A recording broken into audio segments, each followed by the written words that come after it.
Hello, everyone, and welcome to another action-packed edition of the OverMark Podcast. We're your hosts, Dave and TJ. Today, we'll be talking to you about the Dynamite from 5/14 of 2025. That's yesterday, for those of you that are tuning in today. And we're also going to have like a breaking news segment today instead of the wrestling history segment. We're breaking it up a little bit. We're going to talk Plus, about all also, kinds there of was, stuff. there was a little bit of wrestling news today, so we thought we'd cover it. But anyway, we got AEW Dynamite from May 14th of 2025. The attendance was 4,817. The current setup was for 5,103, so there was 286 available tickets. Probably the best They were at the filled Dynamite they've had in a while. Yeah, it was not bad. They were at that. Speaking of now, they were at the Now Arena in the Hoffman Estates, Illinois. That's kind of like Chicago adjacent for those of you that don't know. And we're gonna have TJ jump us into the first match here and carry us through here. I don't know. Yeah. If somebody's listening to this, they're obviously a fan of the AEW product. And I like this show. I thought this was a pretty decent Dynamite. But there were some things that I didn't like. But, that's on every wrestling show that we review, I feel like. Dynamite's no exception. Sometimes they just might have a shittier show than usual. But this wasn't the case. This match, I don't know. I kind of fucking spaced out during part of it and came back to and then spaced out again and came back to and that probably repeated about 10 times. This shit lasts forever, man. But thank God that wasn't just me. I don't know. I mean, it definitely happens. Everybody in the ring's good, but I mean, this is kind of just super capable. I'll get into a whole bunch of shit after we break it down here. But we got the entrances. It's Will Ospreay. He makes his entrance to a strong crowd reaction. Hangman Page follows to a big pop, stopping to sign a fan's shirt at ringside. Kind of weird. But Takeshita and Josh Alexander, they're representing the Don Callis family. They enter together. We got the opening exchange with Ospreay, Takeshita. They start the match. Quick exchange leads to Ospreay dropping Takeshita with a strike. Alexander tags in after Takeshita's taken down. Ospreay hesitates to tag in Page, allowing Alexander to isolate him. Ospreay is kept in the family's corner for a stained beatdown. Takeshita, that guy's got a funny name, tags back in. He draws the ref away while Alexander continues the assault. Eventually, Ospreay reaches Page for the tag. I guess it was a hot tag, I mean, they seem like they liked it. But we had a moonsault off the apron to Alexander, a Philly driver to Takeshita for the near fall, a lariat and a snap mirror in the corner. Takeshita fights back and eats a sit-out powerbomb for a 2 count. We got the tag rotations, and it's building towards the end a little bit. Page tags Ospreay back in. Ospreay lays into Takeshita with kicks. I'm going to mess his name up multiple times, by the way. They attempt a double team. I always murder it. Yeah, but chaos breaks out. Alexander pulls Ospreay out. Page is left on the apron and gets hit with a crossbody by Alexander. Takeshita dives onto both opponents on the floor before the ad break. They come back, and Alexander's in control of Page. Page escapes an ankle lock and tags in Ospreay. Ospreay unleashes rapid offense, finishing with a Sky Twister press for a near fall. Takeshita then hits a Blue Thunder Bomb and a Brainbuster for a close 2. His Blue Thunder Bomb always looks good. He probably does it better than anybody else. It's fast. Yeah, it is. He gets him up high. It looks good. But Page breaks the pin. A Luva kick to Ospreay in the corner. Takeshita and Alexander land a double elbow near fall. Cutter from Ospreay to both opponents. There's some little bit of miscommunication here in the finishing setup. Page tags himself in a mid setup for Ospreay's hidden blade. They argue as Ospreay nearly hits Page. Page nearly hits a buckshot on Ospreay. They refocus and hit a buckshot blade combo on Alexander. I thought it was kind of dumb before that when Will almost hit him there. He froze for and looked at each other for what felt like 20 seconds mid-match. It I don't know, it was just kind of fucking corny, and I don't know, Anyways, Ospreay and Page stare each other down after the match. Takeshita attacks from behind. A brawl breaks out before the family is cleared from the ring. And the official finish was that they both, did that little double buckshot lariat and hidden blade combo, whatever, on Alexander for the pin. And it was an alright match, It was you hear my cats in the background probably, but it was an alright match. I don't know. I guess these matches aren't for me. I don't know what to say about it. I don't want to shit on it because everybody that's involved is pretty good, and there was a lot of good, fast-paced, hard-hitting action. It's just, what's on the line? Why should I care? This whole thing, like, can they coexist? That worked back in the day when it was like Stone Cold and The Rock. Like, who the fuck are these guys? I'm big fans of Takeshita.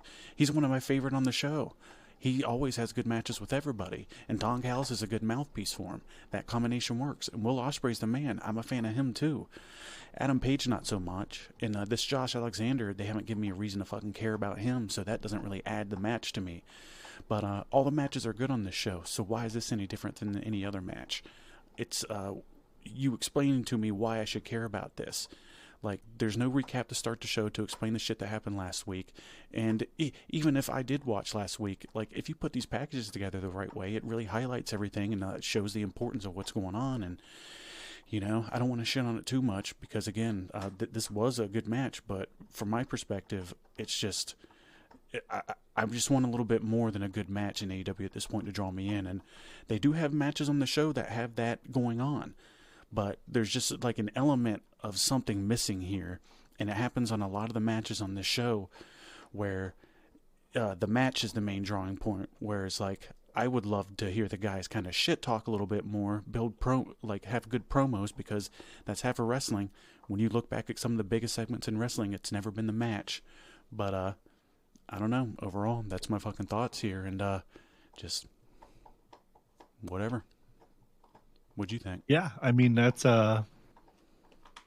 pretty much exactly. I hate to do that, but I mean, pretty much exactly what you said. The in-ring was great. There's not a whole lot of a reason to care. It helped further the program with Page and Ospreay a little bit, so I guess that works. It didn't do much of anything for Takasha and Josh Alexander, but it was a good match. So that did happen. I don't think I finished my one point a little bit, but it's like Ospreay and Will just don't have a big history, so why would I care if they can coexist in a tag team or not? You mean Ospreay and Page? Yeah, sorry if I mixed that up, but you know what I mean. That's that's when I veered off my one point with the Stone Cold and the Rock thing. Saying that worked when they did the tagging back then because there was a fucking history there and they were huge stars. But these guys don't have the history, so like that's not a dynamic that works for me. They tried, and I can see where he's learning a little bit and he's trying to do something. But sorry if I cut you off there. No, you're good. I guess you could argue that they're building history now, and that in the future when stuff like this happens, then it might make it matter more. I don't know. It's hard to ever know what's going on with it, sometimes here. But anyway, we'll move on from that. It was a good match. Congratulations to everybody that was in it. Nobody came out hurt. Everybody looked like $1 million doing all their moves, so it was cool. We got a backstage with Top Flight is addressing MJF and the Hurt Syndicate. Top Flight fires back at MJF for last week's attack, calling him out for his cheap shot from behind. Then they pivot to the Hurt Syndicate, warning them that they're not backing down. Dustin Rhodes and Sammy Guevara enter the scene. Dustin gives Top Flight some respect for standing up. Sammy adds that they'll be watching closely moving forward. I guess they got Sammy back on TV. That's cool. Dustin still out there doing it. Is one of the last of our generation of dudes. That's cool to see him. He's still in pretty good shape. He's starting to look a little older, but I mean, fuck, dude, he's like 55, I think. He always delivers the same kind of promo anymore. He's like, I don't know. He's like a goody two. Like his shit doesn't stink, and like he's like an old school guy now. So it's like they don't know shit. He's listen here, you sanctimonious son of a bitch, like stuff like that. Yeah. Fuck yeah. Him and Sammy are a random pairing, I feel. I don't know where they or how They've they had the tag do titles those. in the ROH and the trios titles. I think they got those very close to the same amount of time. I feel like it's been 6 months. Wow. But Yeah. I don't watch RH, so I don't know. mean, who does? Somebody. I'm sure that Yeah. there's somebody that might hear this. It's going to be like, fuck you guys. I watch ROH. And say, well, I'm not saying nobody watches it, but it's not a lot. we watch the 4 big shows. That's kind of enough. Plus whatever pay-per-views. And then, if we feel like getting some other stuff in because we got extra time, there's a lot of stuff going on. It's not just this. But anyway, so yeah, did you have anything else to add to that backstage segment, you think? Or I don't know. It's kind of funny because, they have Top Flight doing this thing, and, they're more of a tool to be used in the whole MJF and fucking the Hurt Syndicate thing here because, they had the match with them later and MJF beat them up the week before. They're not going to be used in a prominent position in the company, and, after they're done being used as their tool, they'll fade back to what they were before, just kind of having matches. And I don't know. Overall, I'm not offended by anything here, but just kind of randomly pointing out Top Flight's future for you. It's probably not going to be looking so bright. yeah, well, hey, both of them are healthy. Usually, the one brother is hurt a lot, so Yeah. they're going to get to do the tag thing for a while. If at least these guys, when they have the matches they do, they're capable of doing it at a pretty high level because they're super athletic. So, the Bucks are trying to have the same match these guys have, but they're jumping over the Bucks' heads. Like, literally. I find it kind of funny that, usually the Bucks are always trying to insert themselves into the tag team title pictures. And right now with the Hurt Syndicate having the belts, they're nowhere to be found. Yeah. They don't want to be out there and have to work with legitimate tough guys who are actual stars and stuff that, Well, not only that, what are they going to do? Are they going to yeah, we think we should take the belts off of them. And it's like, well, to do what? And it's like, to have matches with the same guys we're having now, just we have the belts. Because that's what it would be, Yeah, yeah. But we'll go ahead and move on here. Yeah. You can go ahead since the last one was short. All right. Yeah, so we got Ricochet versus Zach Gowen. That was the guy from the last week that had the one leg that he pulled his leg off. That was pretty funny. And now this week, that guy gets to have a match with him. I don't know how a one-leg guy has a wrestling match, even though I've seen this guy have wrestling matches before. But anyway, Ricochet comes out and he's got Zach Gowen's prosthetic leg with him. And he's taunting the crowd with it. He's acting like a real prick. He's getting booed. He's doing good heel work. I like Ricochet's heel work, what he's been doing as of late. The collision recap shows Ricochet's attack that set up this match, and Gowen enters on crutches because fucking dude's got his leg, so he's got to come out there on crutches. But longtime fans recognize he's ready to fight once the bell rings.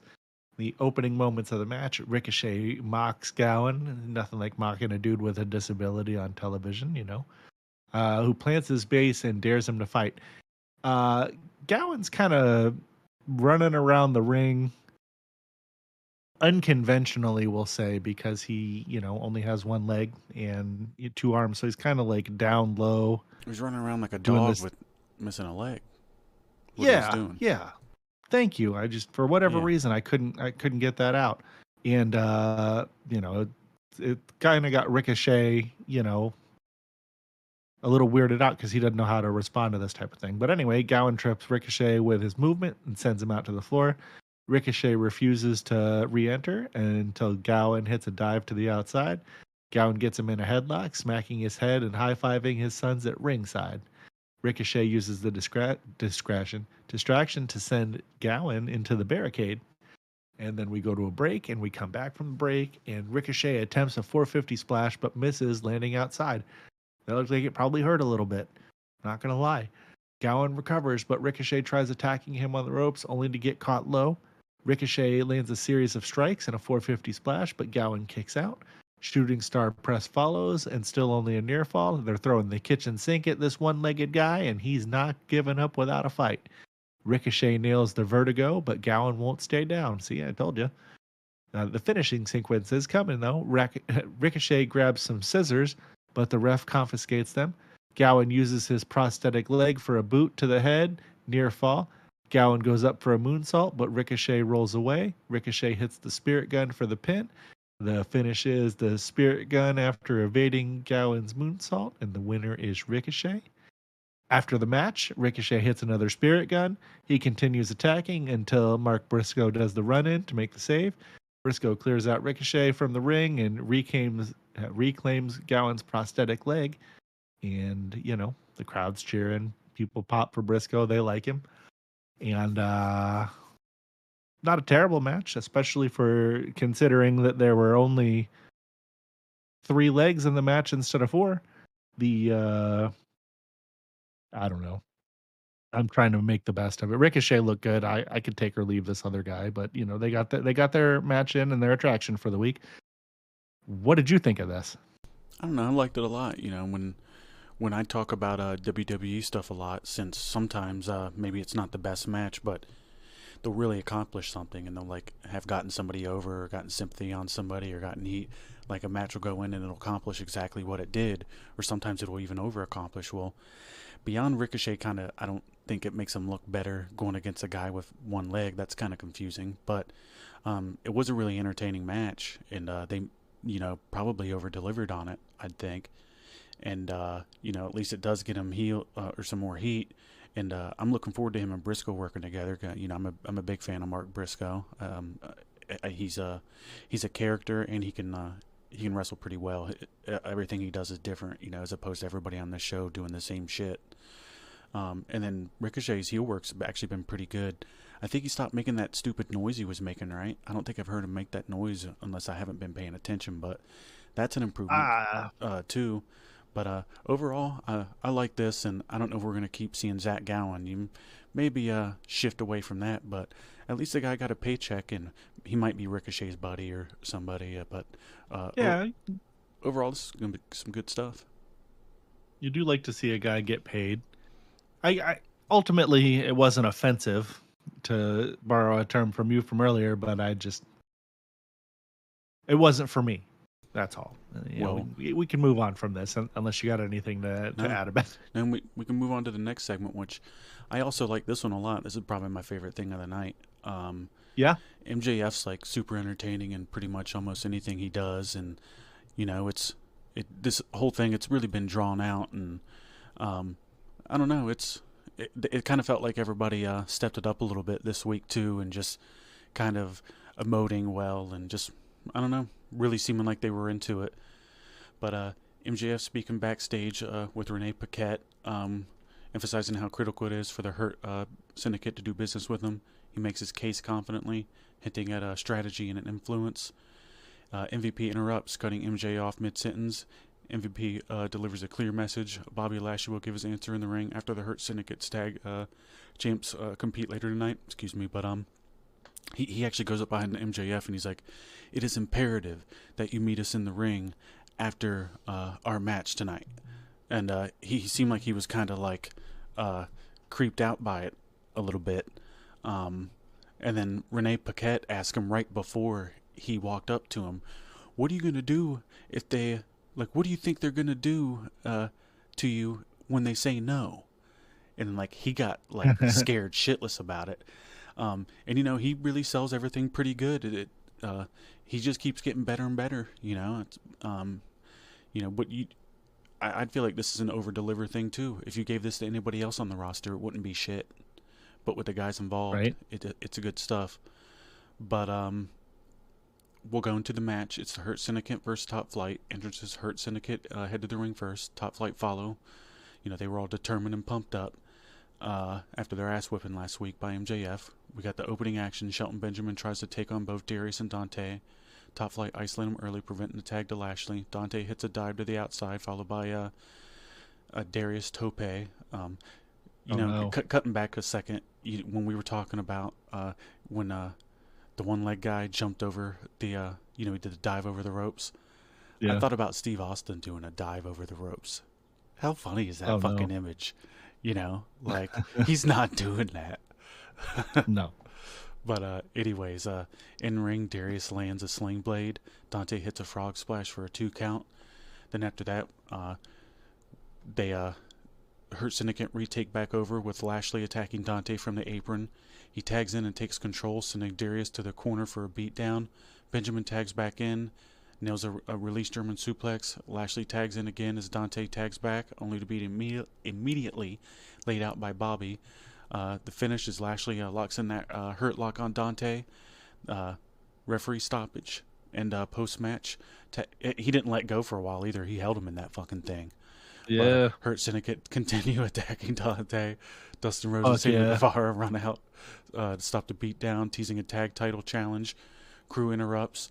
Action Andretti and Leo Rush holding the ROH tag gold. Crowd boos as Leo speaks, demanding a shot at the AEW tag titles. Dustin shuts him down, saying they won't jump the line. MVP steps in, announcing the number 1 contenders match on Collision. Crew versus Dustin and Sammy. Winner gets a title shot at the AEW Tag Team Championships.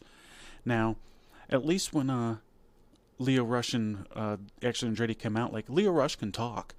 You know, he's fucking stupid and he does some annoying shit, but he sounds convincing to me here. I mean, he sounds more convincing than some of the guys on the fucking mic on this show. So, you know, I didn't mind that. But these motherfuckers are the size of like 8th graders, though. Yeah, but they don't have a tag division. It's the same problem with the WWE. But to be honest, I'd rather see Crew than who's that? Chad Gables. That people who team with him, Alpha Academy, is that their name? Oh yeah. I'd rather see Crew Fuck than them. those guys. I'd rather see Crew than the War Raiders. So you know, at least we got that because those guys have no fucking personality at all. Crew's jackets. American Alpha. It is. Yeah. Whatever. Either way, fuck those. Crew's guys. Jackets. Probably have more personality than both those teams, but but anyways, Sammy kind of looks like his hair was like, I don't know, he's dressed like a fucking, at least he's trying, you know, at least he's trying to look professional because nobody else on this fucking show is.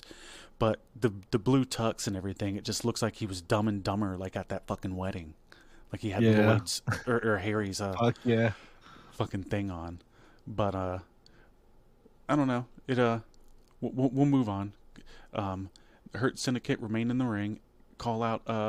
MVP calls out MJF, saying it's time for him to come face his consequences. They were acting aggressive during this whole thing, like, "Get out here, MJF, and get what you deserve." You know, they seemed like they were going to whip his ass. MJF's music plays. He doesn't come out. Shelton Benjamin is sent backstage where Tony Khan points him out, smiling at MJF. He's sitting behind him and Jerry Lynn, like at the fucking desk where they're running the show. MJ, like Tony looks so fucking happy. He's like, "Oh, I'm on TV. Look at me. MJF's right here." But it's nice seeing the most unnatural person on television fucking ever. Yeah. But in ring, MVP declares this is MJF's reckoning. MJF, Shelton, and Lashley each give a thumbs up, teasing betrayal. Lashley walks up smiling, pauses, gives a thumbs down, then back up, back and forth. He fakes out. The fake out ends with Lashley finally giving a thumbs up. MJF's overjoyed, leading a "We Hurt People" chant. Before that, he jumped on Lashley and hugged him and like wrapped his legs around him too, like some kind of female hug on a guy. And then he didn't like that, but then afterwards he apologized. And MJF's led the chant, and he announced that MVP announces that MJF will officially sign with the Hurt Syndicate next week. MJF opens the ropes for his new teammates as commentary hypes up the main event. So, I don't know. I liked it. That was that. Yeah, it was a good one. Yeah, this is the segment is a good example of when you have a group of professionals in this industry doing what they do. Yeah. I mean, like, there's nothing bad to say about any of this. Everybody knows what they're doing. They know how to do it.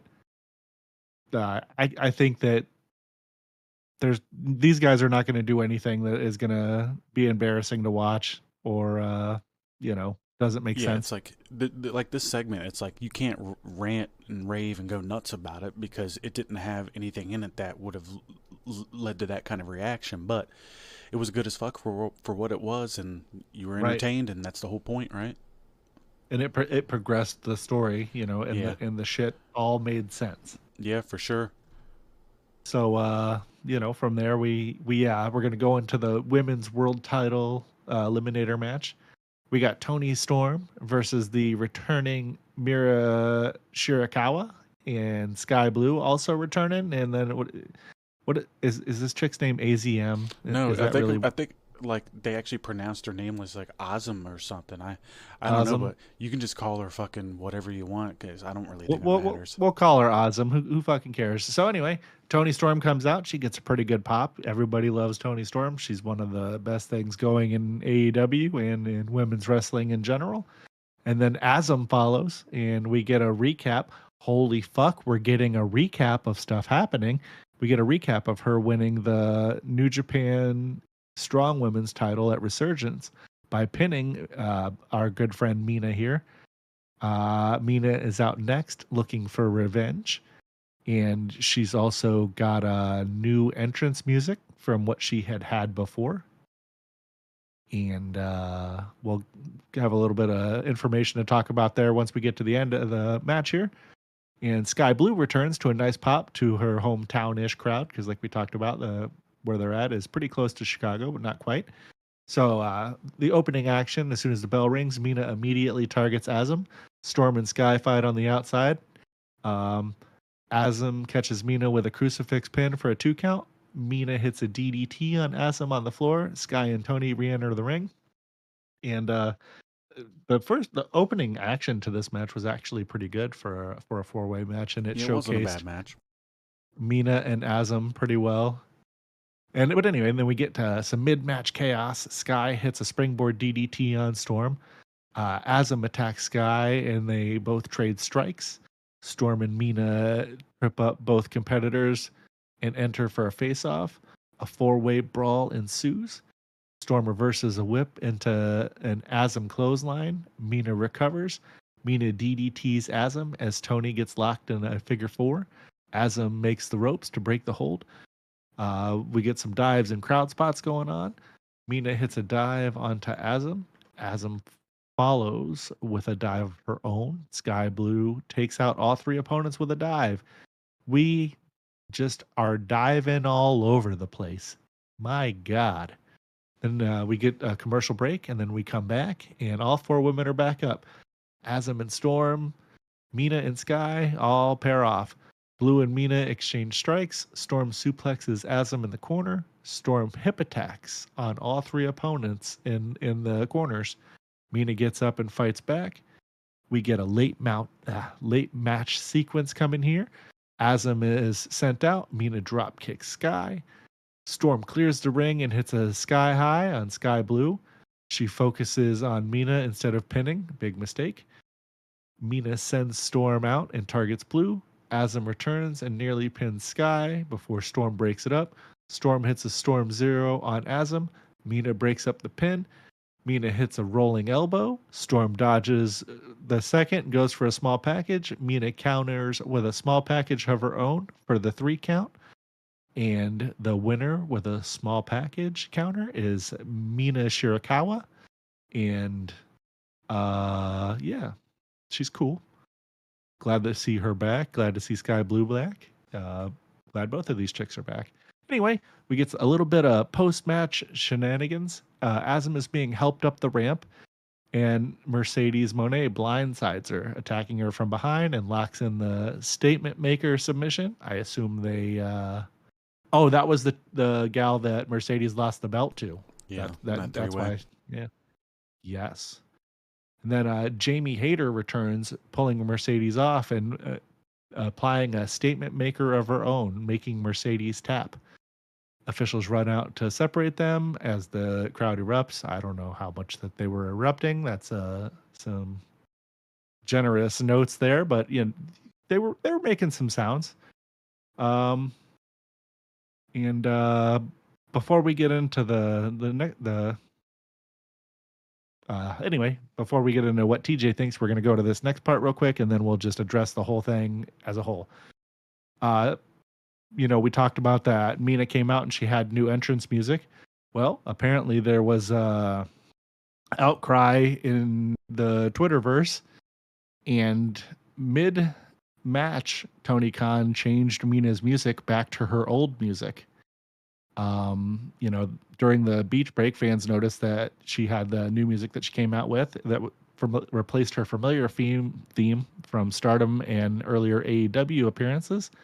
The live crowd gave a mixed reaction with some confusion over the change, and Mina did the best that she could to make it work. On social media, Twitter, one user posted, "Did TK check Twitter to see everyone ragging on Mina theme and decide to change it back on the fly?" And Tony Khan replied directly, "Yeah." By the end of the match, AEW had switched back to Mina's original theme mid-show, a rare fan-driven adjustment. So it looks like she's going to use her theme that she had been using in Stardom and the past AEW shows. Some kind of weird thing that happened there that you don't usually see in the middle of a show. So what did you think of the match and then all that silliness about the theme show? Did you even know about that they changed it? Did you even notice during the show? I read about it. I didn't notice during the show. Like, I could fucking care less about that. You know what I mean? Just some chick that probably won't be there in like a month and a half. She's cool and all. I'm not trying to shit on her. She can actually wrestle pretty decent matches, and her English is I guess you could kind of understand it. But I mean, the match was pretty good. Like, it's for what it was. It was just a way to set up Mina and Tony for the pay-per-view since Tony didn't have a match. I thought it was funny how the first time Tony like ran into Mina and it was just her in the match, she was like, she's trying to act like a chick from like the 60s or 50s or whatever, and like she did this weird like not pose but like pointing thing at her and like acknowledge her and stuff. It was funny, but no, like this match wasn't bad, and I'm sure we won't see Asm or whatever too much again, and overall I don't really care about the music thing, and we can just go ahead and move on. But next they had an in memoriam of Sabu. Commentary pauses the action to honor the memory of Sabu. A video package highlights Sabu's legendary and chaotic career across ECW, Japan, and beyond. Taz shares a heartfelt reflection on his longtime rival, praising Sabu's toughness, innovation, and impact on wrestling. He started crying. He learned a lot from Sabu earlier in his career and stuff. It's kind of a mentor to him, I guess. They worked a lot together in ECW. But the segment ends as commentary points to the sky in tribute, dedicating the moment to Sabu, and they faded to a commercial break. That was cool. I feel like they had some of the same like beginning and ending pictures like that WWE used. It's like somebody gave them, both the companies, the imagery. Right. Here's the image files that we have that we want y'all to use, and it was a good tribute though. Nice to see. It would have been nice to see Sabu get more love in life than what he's getting now. How much you see that everybody. Yeah. But But that's a reminder for all of us, I suppose. Yeah. But yeah. Fucking crad him. It's crazy shit. That I could say that we could do a video on that, but like, why would we even want to talk about such a negative topic? It's something that's divisive, and I'm sure the company that did that and had him go out and do that match in that shapes, Well, I mean, we still don't know. We don't know what actually happened. I mean, Joey Janela pretty much came out and said what happened. I would believe him because he has nothing. Why would he basically burn a bridge with a company that pays him a lot of money?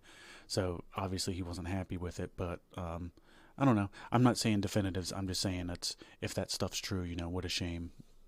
It's not. It'd be a black eye for that company for sure if that's a real thing. I've read some of that. I don't know what is or isn't going on. You have to protect people from themselves sometimes, Yeah. But we'll go ahead and move on to the next one. This one's short, so I'll take this. But yeah, this was cool. MJF seen backstage preparing for his official Hurt Syndicate signing next week. He shouts out Sterling, and Mark Sterling pops in to say hello. MVP raises an eyebrow, questioning the presence of a lawyer. MJF downplays it, saying it's standard business. You never sign a contract without legal counsel. MVP nods in agreement. The two shake hands and walk off together, seemingly still on good terms. It's like MVP doesn't want him to see what's in that contract or have a lawyer look at it. I bet he's going to take some of his money. Either that or it's going to have some kind of stupid match, or he's going to be their bitch, or just it's going to be something he doesn't like. Yeah, some kind of something, yeah. Because how'd they get Bobby Lashley to sign off on it? So it's going to be something that's going to fuck him over. But it was good. What'd you think? I think that they're doing a good job with these guys, just like we said during their match and segment previously. But it's cool to have it's cool, to have like segments or like a program that takes up more than one segment on the show. This took up multiple. Right, continual storytelling. Yeah, with who should probably be the main guy of the fucking show. Yeah. I'm sure he'll be there again at some point. Oh, no, I meant like you don't have to have the championship to be the face of the show. Like Cena always wasn't stuff, and Stone Cold, but they were still the top guy. If MJF's like the fucking man, they should constantly have good programs for him because he knocks it out of the park every time. To take us on to the next one.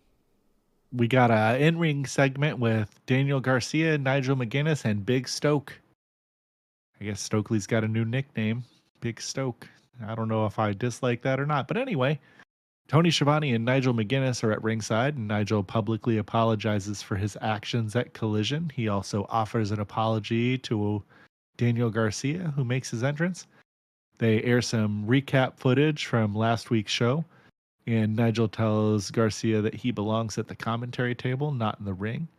Garcia refuses his apology, saying that Nigel did the right thing by standing up for himself.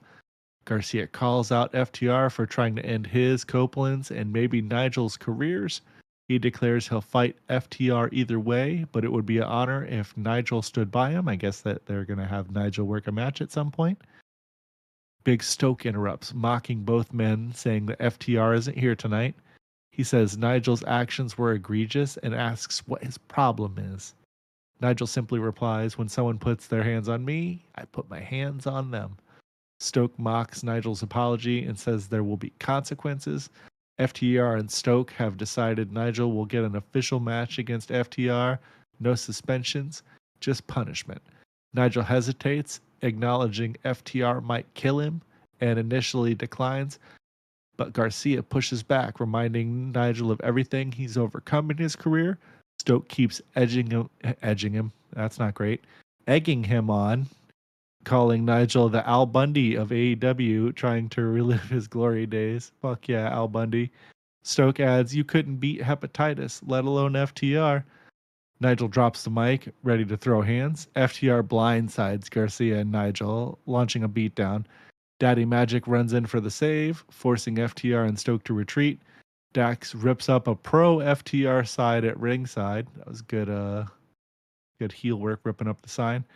And commentary hypes up Collision beach break with tensions boiling over.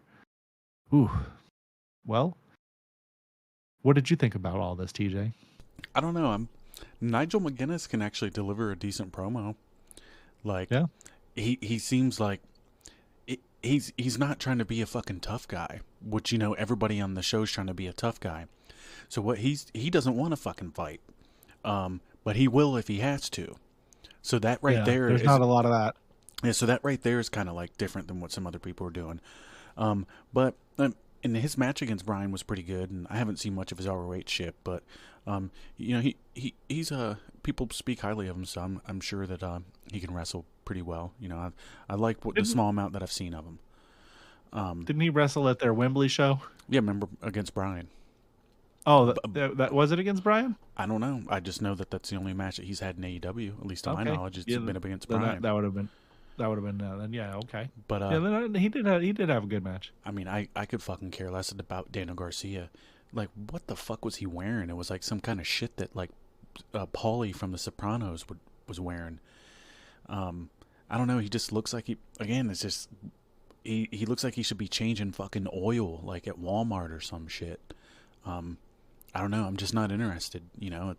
They keep trying to push this fucking guy down our throats, and he doesn't sound convincing. He can't talk. He just fucking yells to try to get his fucking point across, and that's how he emotes, and it's not good. There's no range to anything he does. His matches are so. He looks like shit. I mean that's fucking Daniel Garcia. But overall, this whole segment was pretty good. FTR is fucking good. They're great heels, and 3 out of 4 is pretty decent on the people involved. So, I'll take this. And I was entertained. I was watching it and looking forward to what happened next. And when he was talking to Tony in there, it was good too. So, whole thing was pretty good for me. Yeah. Overall, so far, but we're almost to the main event here. Pretty good episode of Dynamite. I'd say that it's above average thus far. Not bad. Am I jumping into the next one? Yeah. Okay, cool. Take us home. All right. Well, to the review, yeah. But AEW World Championship Steel Cage match. It's the most open steel cage I've ever seen. Jon Moxley versus Samoa Joe. Entrances, I guess they both come in. Steel cage is shown. Places Samoa Joe enters first. Jon Moxley enters through the crowd, accompanied by Marina Shafir, who carries a briefcase, I guess presumed to hold the AEW World title. But I don't know. To me, it could just have a whole bunch of fleshlights in there, and he's just walking around with those, and I thought that they just don't. She's not the fleshlight. No, she's not doing anything like that. She's gay, but he needs the fleshlights, and Renee, I guess. Can we say that? I guess we did. It doesn't matter. Yeah, and Renee's gonna help him carry him. She makes sure he carries him out there, and she will not let him forget those things. But Mox enters the cage. Shafir hands off the briefcase, and the door's locked. See, I'm telling you that's a fucking really important briefcase. But we got the opening moments, and both men circle before trading heavy offense. Joe sends Mox into the steel wall twice, wearing down the champ. Mox fights back with chops, but is quickly cornered by Joe, who hits stomps in a running boot.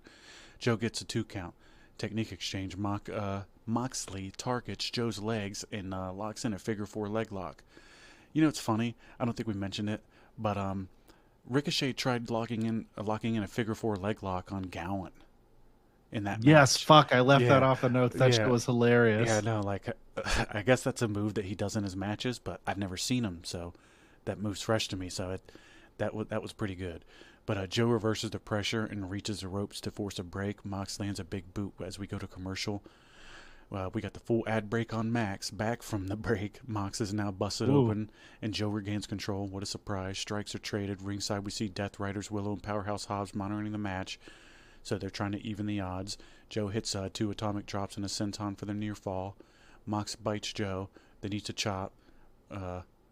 Mox hits a cutter. Gets a near fall. Submission struggle and kickouts. Mox goes for a cross-arm breaker. Transitions to the bulldog choke. Joe fades, but fights out at the third arm check. Yeah, 1, 2, and then he picks it up on the last one. Mox follows with a paradigm shift. 2 count only. Joe counters with the second paradigm shift into the Coquina clutch. Chaos outside the ring. Claudio climbs the cage, but is stopped by Willow. Is that what happened? I thought he just got knocked off and he landed on Willow. Yuta is overpowered by Hobbs on the other side. Maybe. A hooded figure hands Mox a briefcase through the cage, which that's what we talked about with it being an open cage. Like at the corners, it had a slit on all 4 corners, and like you could like fit something as big as a briefcase through, so you could have essentially fit any kind of weapon through it. Even a ladder, probably. You could fit a small enough fucking person. When I saw them do this, I was like, "What in the fuck?" Darby could probably go through it. Yeah, we'll go through it at the end. But a hooded figure hands him the briefcase through the cage. Mox hits Joe with it for the pin. So he pinned him. And it's funny, it's no DQ, but then they ended up having rope breaks in the match too. Which some people say that's historically something that's happened. I don't remember that, and it just, maybe I don't remember shit, but I was fooled. The first 3-4 minutes of this match, I was like, they're really laying it in. This is decent. And then, like, the longer it went on, the more you're like, what the fuck is this? Like, Joe's the man, but, like, Moxley just, like, continuously disappoints. The only thing that he seems capable of doing these days is just fucking doing some gibberish nonsense fucking promo that doesn't mean anything. Other than that, like, I don't really want to see anything that he's doing. I'm ready for this to be over. It's not going to be over at this pay-per-view. Does he have a match at the pay-per-view? Fuck, I don't know. Maybe. Yeah, me either. Oh, no, wait, the Owens happening. Because he's going to be a part of the Anarchy in the Arena, I guess. Oh, yeah. Fuck, man. God damn. I don't want to fucking see that. Like, that's essentially just like the Bucks wanting to do whatever the fuck they want with their buddies in a match with some guys. I swear to God, if this is another fucking 5-hour shit show like Dynasty was, I'll never watch another one of their pay-per-views. You mean Jesus 7? Christ. No, you're going to fucking watch them, because if I'm watching them, you got to watch them. Like, yeah, I know. These pieces of shit. Make your pay-per-view shorter. WWE's doing like 2.5, 3-hour shows, making record fucking gates. Just throw like 5 or 6 compelling matches on your fucking pay-per-view, and that's it. You don't need a 5 or 6 or 7-hour goddamn show. I don't want to watch a show that's long. That's almost an entire fucking work day.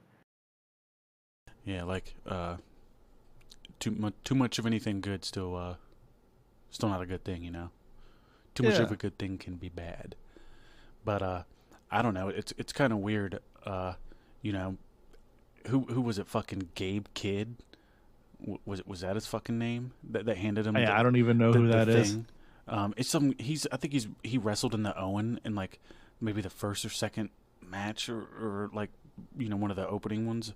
I can't remember. You know, I can't remember shit, but he hasn't been on the show much, and he's some guy from NJPW, and like he got no fucking reaction at all because nobody knows who he is, and it's just another anticlimactic thing. Like, if you were gonna have this happen, and this guy's interference was supposed to be a big deal, why didn't you build him up? And like, instead of having these matches that go on 30 minutes, make it 15, and then you could be having this guy do a little squash matches, or just like, you know, matches that aren't very competitive, and build him up. So that way we're comfortable and we know who he is. And then when he interferes in this match, oh shit, it's that guy. But instead now we're just like, who's that? I had no fucking clue who it was till they said his name. And then I had to think back, like, who's that guy again? I don't know. It's just... Remember when reveals used to be a big deal? Like, oh shit, it's that guy. Or, oh, this guy came back. Yeah. Now it's like, who the fuck is that guy? But, so we had a whole bunch of stuff after the match too, right? So oh boy.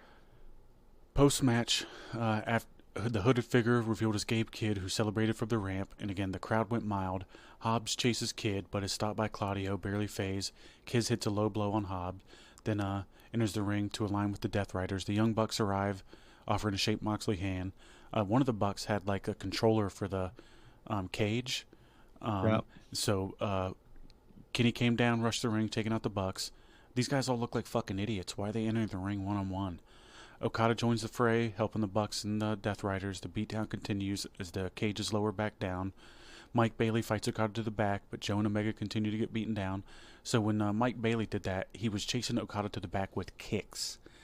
Like, he was literally kicking him. Like, but Swerve Strickland climbs the cage and dives in, clearing the ring to make the save. Matthew Jackson tries to raise the cage so the group can escape.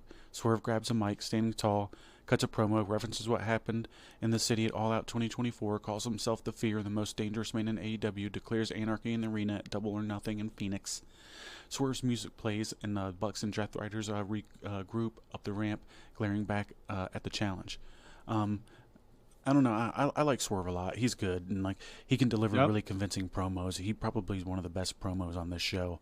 And when it comes to like actually like having a character that like you look at it and like, I'm not saying like Swerve looks like a tough guy by any means, but when you look at the Bucks and they cut a promo, like, do you legitimately think like I might have a pretty decent chance at whipping these guys' ass?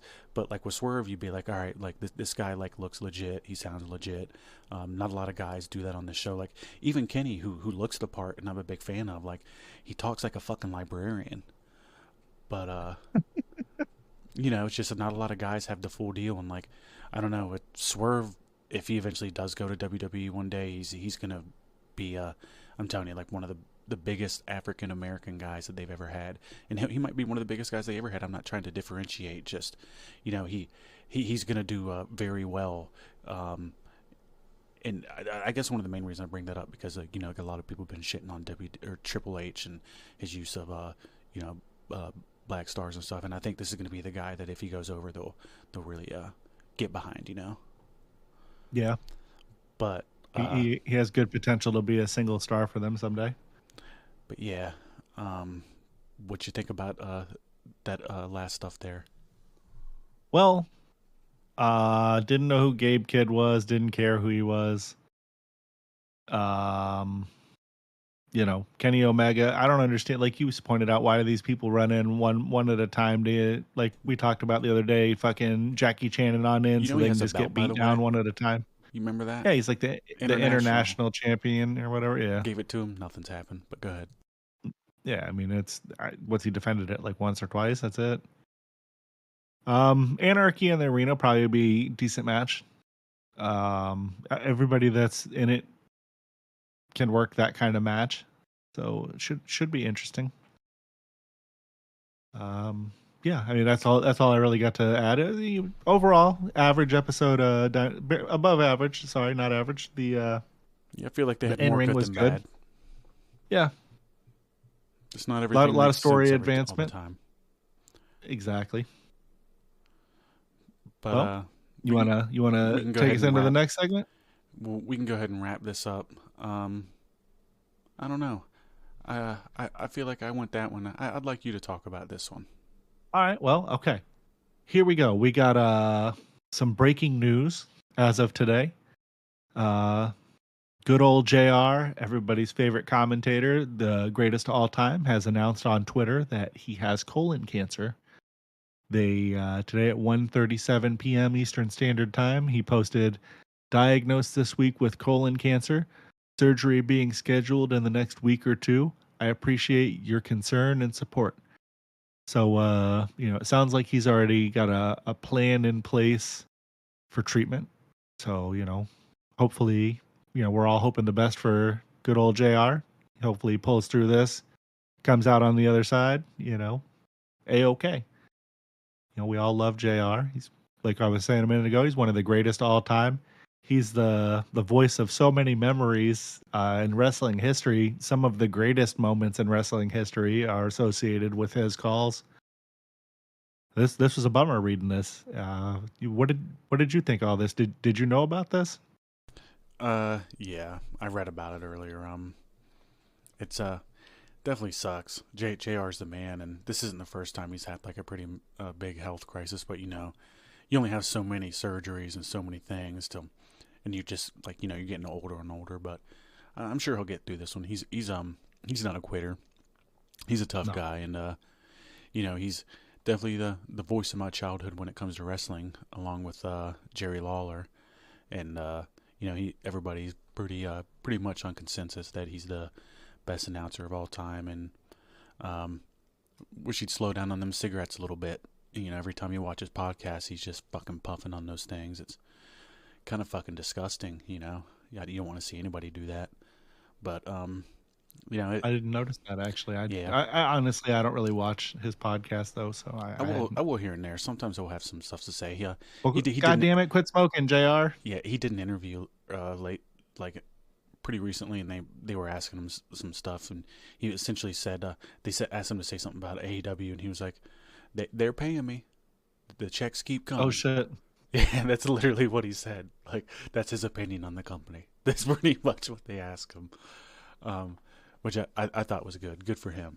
I'm sure he has all the money in the world, but I don't know if he has kids, and if he does, he's trying to leave them something most likely.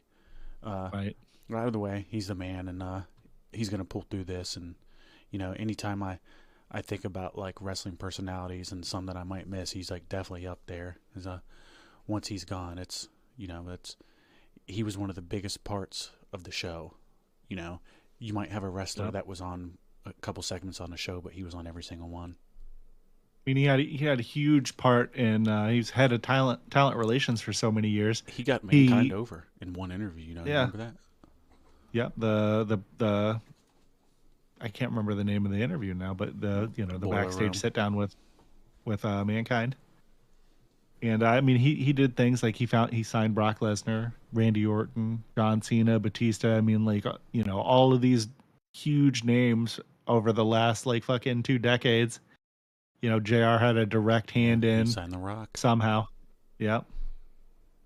Steve Austin. Yeah, he signed I think he might have signed Eric Bischoff too.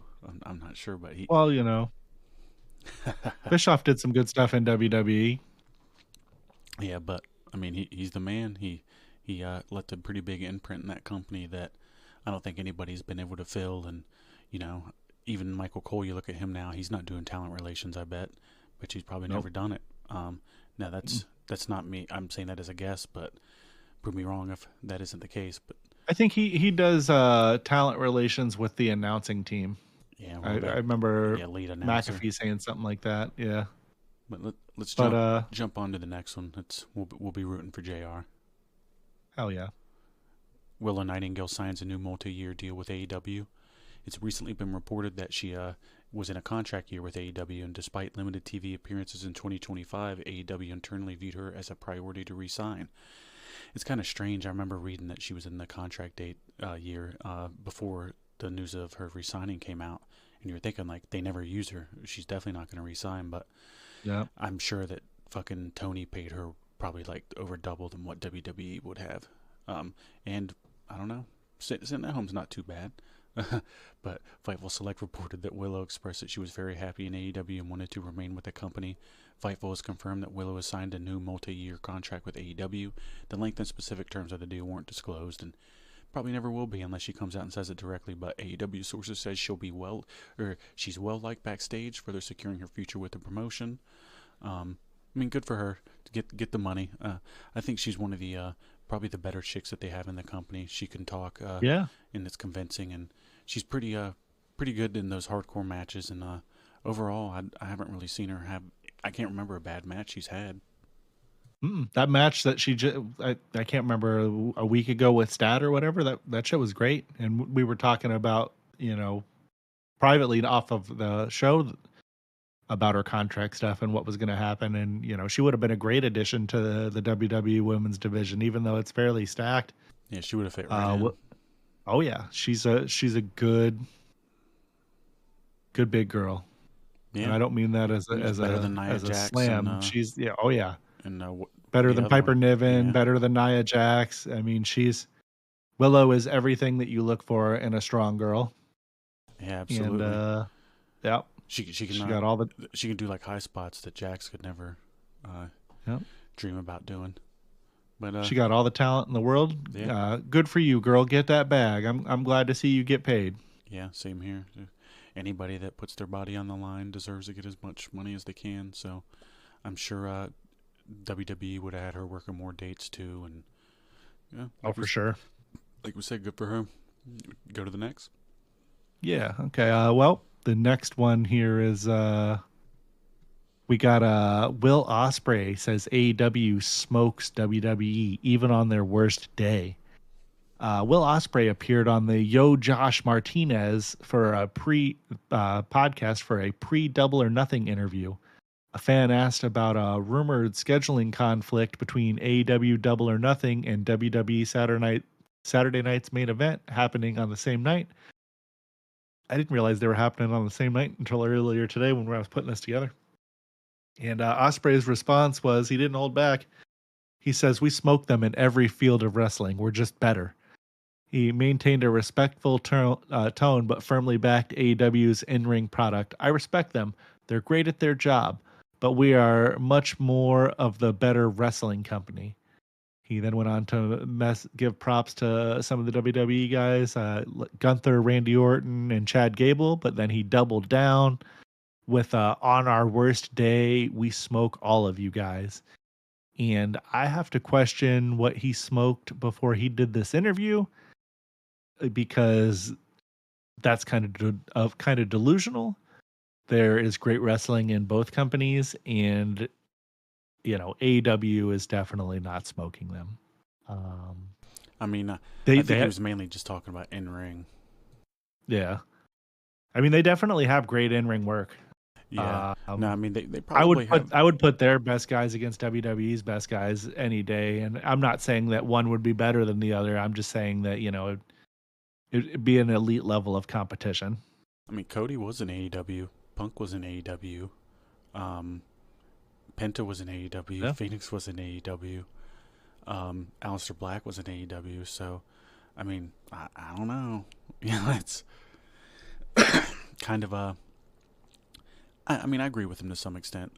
They definitely do have a better wrestling for their style, but maybe they wouldn't be able to do as well with the WWE style. And, when you look at every other aspect of the show, like women's wrestling or just like, promos, packages, production, everything else about the show, I mean, WWE's doing way better. It's not even a fucking comparison, and everybody knows that. I think Also, though, would tell you that.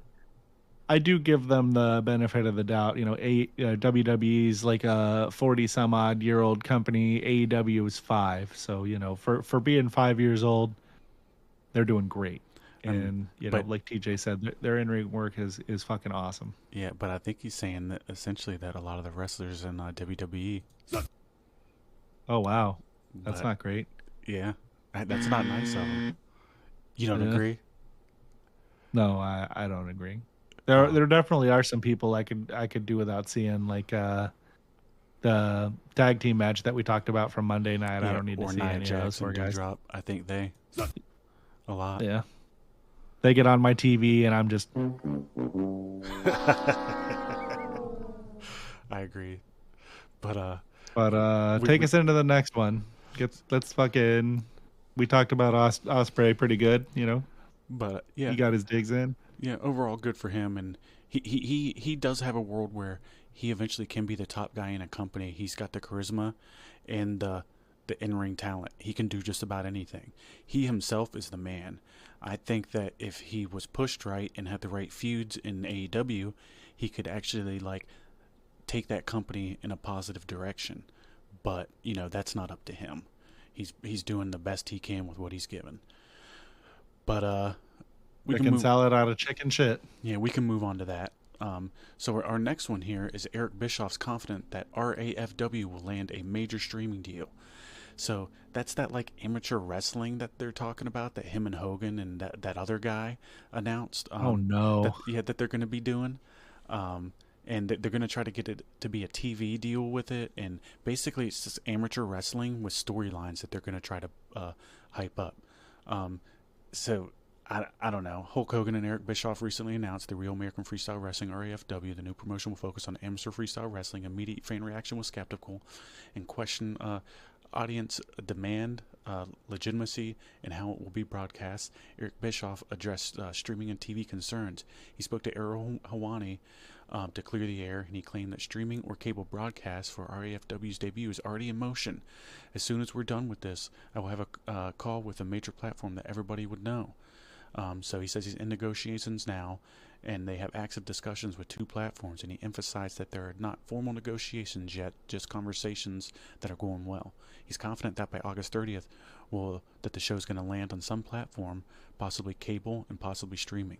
Quote, "We're going to end up on a platform on August 30th. I'm not concerned that we don't have a platform, only which one and how it will work for us." So some challenges there. Bischoff acknowledged the risk of building something no one has done before. The pitch to networks hinges on whether RAFW can prove its concept, execution, and scalability. He believes if it lands, it will be a major, major accomplishment. It's going to be tough. I think the Brawl for All is a perfect example of this. People are going to get hurt. The guys that you want to push are going to lose, and you can't control it. And for wrestling to work, it's got to have a lot of control. They already have what he's talking about. It's called MMA. So unless you want to basically do the Ultimate Fighter and do a house type show or something like that, it's not going to work. The only kind of real American wrestling that's going to be going on with this is real Americans wrestling around on their couch to try to get the remote to change this shit off of their TVs. Yeah, it's going to come on and everybody's going to be like, "Whoa!" and change the channel. Yeah. And it's going to come on and there'll be... You got anything else to add to that? No, fuck. God. Talk about this match rumor that we have going on here. Okay, so I don't know if people want to see this or not. Maybe, but we have Charlotte Flair versus Jade Cargill, rumored to be one of the big marquee matches for Evolution 2. That's supposed to be coming up here soon. WrestleVotes Radio reports that WWE is planning Charlotte Flair versus Jade Cargill for the upcoming Evolution 2 pay-per-view. The match is being pitched as one of the top attractions on the card. Sources from WWE Creative say that the seeds have already been planted on TV, though subtly. WWE is reportedly waiting until after the Money in the Bank PLE to make the direction official. Evolution Evolution 2 would mark Charlotte's return to the ring, as she hasn't wrestled since losing to Tiffany Stratton at WrestleMania. Jade Cargill's most recent appearance was on the May 9th episode of SmackDown, where she lost the number 1 contenders match to Nia Jax. A little bit of outside interference and goofiness that went on there. And the May 9th episode was kind of the episode that her and Charlotte had their interactions, teasing to their future match. What did you think of all this? Not much. It's probably where they're going to go, and it'll be a match that happens, and I don't know. Charlotte's all right, I guess, and I'm not really interested in anything Jade's doing, but hopefully they have a good match and prove me wrong, but just not going to be anything I'm going to be looking forward to, and good for them for doing the all-women's PLE thing, I guess, when it gets announced, but overall, not much to say. It'll happen. Yeah, that's pretty accurate. We'll jump into the next one here. Yeah. So it's a Cody Rhodes return update. So he might be having a pre-Money in the Bank comeback. Cody Rhodes has been off WWE TV since WrestleMania 41, where he lost the undisputed WWE Championship to John Cena. Fans have speculated that a return was coming, especially due to the brewing tension with Cena, according to WrestleVotes Radio, via Sportskeeda's Backstage Pass Patreon. Jeez. Rhodes is is expected to return before Money in the Bank. WWE reportedly views Rhodes as a top priority player once he's back. No fuck. Internal sources says he will be a major focus throughout the summer with a prominent role on weekly television. The storyline with Cena remains most likely path forward, especially with SummerSlam approaching. Cody's return is imminent, likely before Money in the Bank. Expect a high-profile summer feud. Cena appears to be the target. I don't know. When's Money in the Bank? Should probably know that. It's like June 7th, I think. Something like that. I'm looking right now. Money in the Bank 2025. June 7th. Yep. Yep. Okay, cool. Yeah. Not bad memory. And then when's SummerSlam? That's like August. Early August. August 2nd. So yeah, what's that, 2 months away? So that's not bad. They're going to have a 2-month build to Cena and Cody. I mean, he's definitely getting the belt back for sure. And I remember been saying the whole time, like, to like Brandon, like, they can't have him run around and not go after the guy that beat him. So like, they can't have him come back, and they're not going to have him feud for fucking 4 months. Cena's not going to be there. That wouldn't make sense. He can't carry the feud with Cena for 4 months with him not there half the time. Right. But I mean, that'll be cool. I'm looking forward to it. The show's different without Cody on it. SmackDown was obviously being carried by him. And the shows just don't feel the same.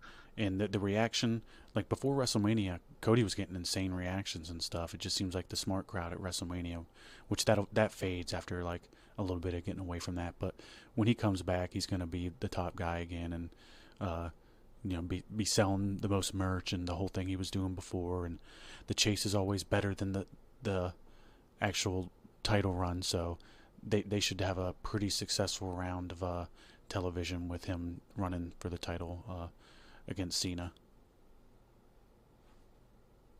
Yeah. I don't really have anything to add to that. That's it. All right. Well, you won't take us home, and we'll go ahead and get out of here. Yeah. Pretty good little podcast today. I had fun. Yeah, nice little episode. Came in with some news for some folks. Yeah, I'm glad. Some Dynamite good, some terrible. bad. Yeah, good show. Good episodes lead to good episodes of the podcast, I think. Yeah, or maybe bad so episodes lead to good episodes of the podcast. Who knows? We're just not as miserable about it when we're talking about it. Like, man, I don't fucking want to talk about this. That's just some of the matches. But anyway, what we got coming in for the next episode for you guys? It'd be the SmackDown Collision episode that'll be this Sunday. And don't forget to follow us on all of our socials at OverMark ENT. And thanks for listening, Overmaniacs. We'll see you guys next time. Everybody have a good night. Have a good one, guys.